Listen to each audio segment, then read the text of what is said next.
नमस्कार, मैं अर्चना और आप देख रहे हैं हंगामा टाइम्स। हंगामा टाइम्स आपको दिखाता है कि लखनऊ में क्या खास हो रहा है। तो इस समय लोग बीकेटी पे हैं, बख्शी का तालाब में। यहाँ पे हमारे पीछे आप देख रहे होंगे, ये महादेव बाबा है जो 12 दिन से अनशन पे बैठे हुए हैं हिंदू राष्ट्र निर्माण के लिए, जहां पे स्वामी प्रसाद मौर्य यानी कि आपके सपा के जो दिग्गज नेता हैं, जिन्होंने रामचरितमानस को लेकर के एक विवादित बयान दिया, जिसके बाद हिंदुओं में एक आग लग गई। कुछ लोग आज जमीन पे उतरे जिन्होंने रामचरितमानस को जलाया, कुछ लोग रामचरितमानस को लेकर के अपनी श्रद्धा को जगा रहे, और कुछ लोग हिंदू राष्ट्र निर्माण के लिए भारत सरकार से गुहार लगा रहे। अपने अपने तरीके से लोग सरकार को जगाने की कोशिश कर रहे हैं। तो महादेव बाबा जी जो 12 दिन से अनशन में बैठे हुए हैं, तो पहले तो उनसे हम जानेंगे कि उनकी प्रमुख मांगे क्या हैं। तो महादेव बाबा जी, ये बताइए, 12 दिन से आप अनशन में बैठे हैं, शासन प्रशासन के कान पे जू नहीं रेंग रही, आपकी मांगे क्या है प्रमुख? हमारी मांगे हैं कि स्वामी प्रसाद मौर्य ने जिस प्रकार से हमारे धार्मिक ग्रंथ का अपमान किया है और हमारे धार्मिक ग्रंथों को जलाया जा रहा है उसके पश्चात, तो इस पर कड़े से कड़ा कानून बने और कोई भी हमारे धार्मिक ग्रंथों का अपमान इस प्रकार से ना कर पाए। इसीलिए भारत का हिंदू राष्ट्र होना जरूरी है। 1951 धर्मदान एक्ट खत्म होना जरूरी है और धारा 30A का खत्म होना बहुत ज़रूरी है। गौ माता का सम्मान मिलना बहुत ज़रूरी है। जनसंख्या नियंत्रण बहुत ज़रूरी है। और बीजेपी से उम्मीदें थीं और बीजेपी को करना चाहिए। और 10 वर्ष होने जा रहा है और अभी तक ये मुख्य मांगे नहीं पूरी हुई हैं।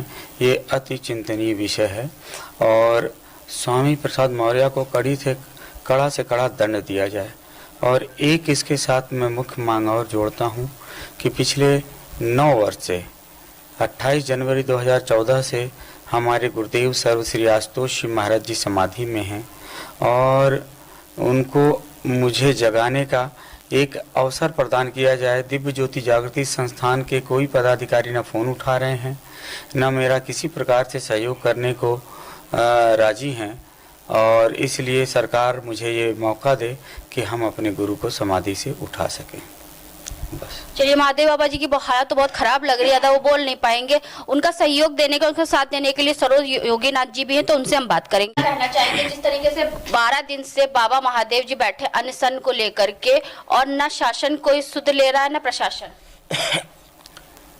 देखिए, मैं योगी सरोजनाथ, मैं शासन और प्रशासन को बताना चाहता हूं कि हमारे संत को अगर कुछ हुआ तो यहां जगह जगह आग लगाई जाएगी, तांडव होगा और जितने भी नेशनल हाईवे हैं या राजकीय सड़क हैं, हाईवे सब जाम कर दिया जाएगा।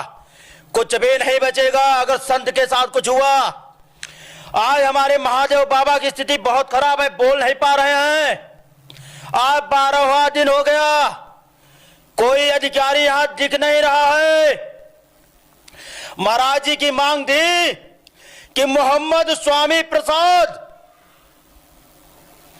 जिस प्रकार से भगवान राम के मर्यादा का हनन किया है और रामचरितमानस का अपमान किया है, ये हिंदू समाज सहन नहीं कर रहा है। इसे लेकर के महाराज जी ने अन्न तो छोड़ दिया, आज 4 दिन हो गया जल भी ग्रहण नहीं किया है। अगर महाराज जी को, महादेव बाबा जी को कुछ होता है, ईंट से ईंट बजा देंगे। आपने स्वामी प्रसाद मौर्य को मोहम्मद क्यों कहा? देखिए, जो मौर्य वंश है, मौर्य में कोई कलंकित नहीं है। एक कलंक क्यों अपने आप नाम के सामने मौर्य लगाता है तो हमें नहीं पता, लेकिन असली नाम इसका मोहम्मद ही है। ये छल करके मौर्य समाज को बदनाम करना चाहता है, इसलिए इसकी सच्चाई मैं जानता हूं, इसलिए मैं इसको मोहम्मद स्वामी प्रसाद कहता हूं। तो शासन प्रशासन से क्या प्रमुख मांग रहेगी? हमारी तो अभी मांग है कि अभी तक कोई शासन प्रशासन का अधिकारी नहीं आया, महाराज जी से मिला नहीं और इनका अनशन भी नहीं तोड़वाना चाहा, इन्हें किसी ने आश्वासन नहीं दिया। सबसे पहले तो हमें महाराज जी को सुरक्षित करना है। अगर एक भी संत जी के ऊपर कोई खरोच आई या कुछ होता है तो फिर स्थिति बहुत बुरी होगी। राजेश मणि, ऐसा है कि कितने बड़े दुर्भाग्य की बात है, हम आज अपने को भगवान राम की भव्य मंदिर की बात तो करते हैं और भव्य मंदिर की तमाम रूपरेखा की बात करते हैं, लेकिन आज भगवान राम के प्रति जब द्रोह करने वाले लोग सड़कों पे सरेआम घूम रहे हैं, रामचरित मानस जलाने जैसे की कृत्य इसी सरकार में हो रही है, इससे बड़े दुर्भाग्य की बात मेरे लिए कुछ हो नहीं सकती। मैं योगी जी से पूछना चाहता हूं, तुम्हारा संविधान बदल गया है या तुम्हारी पुलिस बदल गई है?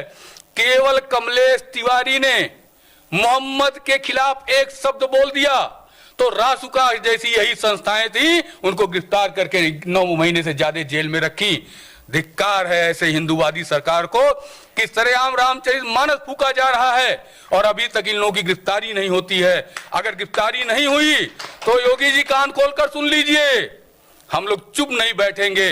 जैसे हमने 6 दिसंबर का कार्यक्रम मथुरा में किया था, आपको घुटने पे आना पड़ा था, उसी तरह का अगला कार्यक्रम मेरा इसी बिंदु को लेकर शुरू होगा। इसी के साथ जय श्री राम। तो यहाँ पे अगर कोई नहीं आया शासन प्रशासन द्वारा तो उसके आगे की क्या रणनीति रहेगी? मैम अभी आपके सामने आप बैठी थी, आप पत्रकार हैं, आपके सामने मैंने यहाँ के एचएसओ से जब बात की तो एचएसओ ने कहा कि एसडीएम महोदय देख रहे हैं। जब मैंने यहाँ के एसडीएम से बात की तो एसडीएम ने कहा मेरे कार्य क्षेत्र में नहीं आता, ये सर्किल के क्षेत्र में आता है। जब मैंने सर्किल में बात करनी चाहिए तो उन्होंने फोन ही उठाना बंद कर दिया। आमरण अनशन जैसी मेरे ख्याल से भारत के लिए इससे बड़ा कोई शस्त्र नहीं है अपनी बात कहलाने के लिए और समझाने के लिए। और आमरण अनशन जैसे खतरनाक कोई व्यवस्था भी नहीं है कि आदमी अपने जीवन को त्याग करने के लिए बैठ गया।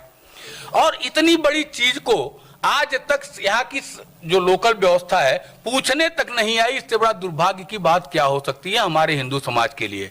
और मात्र इसलिए पूछने नहीं आई कि महाराज जी हिंदुत्व की बात कर रहे हैं।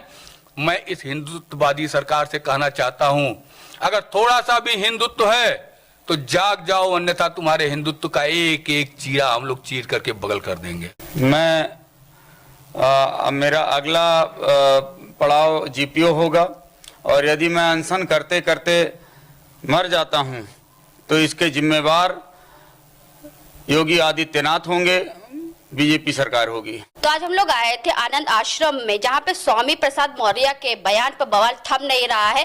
जगह जगह पे आपको धरना प्रदर्शन दिख रहे होंगे। हिंदुत्व संगठन जो है, हिंदूवादी संगठन जो है अपने तरीके से जगह जगह पूरे राजधानी में क्या पूरे प्रदेश में, पूरे देश में अपना जो है आक्रोश दिखा रहे हैं, किस तरीके से स्वामी प्रसाद मौर्य की गिरफ्तारी मांग रहे हैं और साथ में हिंदू राष्ट्र निर्माण के लिए वो मांग कर रहे हैं। तो आज हम लोग आए थे आनंद आश्रम में जहाँ महादेव बाबा 12 दिन से जो अनशन में बैठे हुए हैं और उनका अगला जो कदम होगा वो जीपीओ होगा। जीपीओ पे जाकर के वो धरना प्रदर्शन करेंगे। उन्होंने ये भी कहा अगर मेरे अनशन करते हो अगर मेरी मौत हो जाती है इसका जिम्मेदार योगी सरकार होगा। तो इसी के साथ मैं अर्चना आपसे इजाजत लेना चाहूंगी। धन्यवाद, बने रहिएगा हंगामा टाइम न्यूज चैनल के साथ। हंगामा टाइम्स की तमाम खबरों को देखने के लिए हंगामा टाइम्स को सब्सक्राइब कर लीजिए और बेल आइकन दबा लीजिए। अगर आपको ये वीडियो अच्छा लगा हो तो लाइक बटन प्रेस कर अपनी प्रतिक्रिया हमारे कमेंट बॉक्स में देना मत